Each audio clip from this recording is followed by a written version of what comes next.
how to fix touchpad not working in your Windows 10 or 11 devices. If you are having troubles with your touchpad in your Windows 10 or 11 devices, you can follow these simple steps to solve this problem. So first of all, what you need to do is go on the Start menu and do a right click. Here you have to select Device Manager. Now inside Device Manager, you have to look for two things.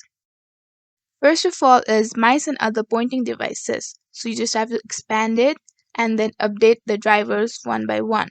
So you just do a right click on each of it and click on update driver. Here you have to select the very first option, which is search automatically for drivers. Once you do this, this windows will pop up, and after this you can click on close and do the same thing for the other one. Now moving on to the next one, you can see human interface device here. You can expand this one and look for the touchpad filter driver. Now you have to do a right click on it and update this driver as well. Here you have to select search automatically. Now if you're still having troubles with your touchpad, then you can do a right click on it and then click on update driver and now select the second option. Inside this you have to click on let me pick from a list of available drivers and then select precision touchpad filter driver. Then just click on next and then close it.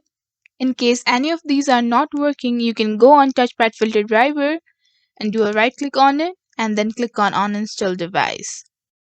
And here you just have to uninstall the device. After you've uninstalled, you can go on action and then select scan for hardware changes.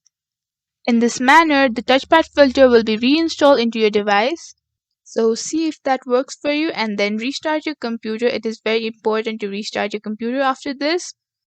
And this will be enough to solve your touchpad problem on your device. Thank you for watching this video.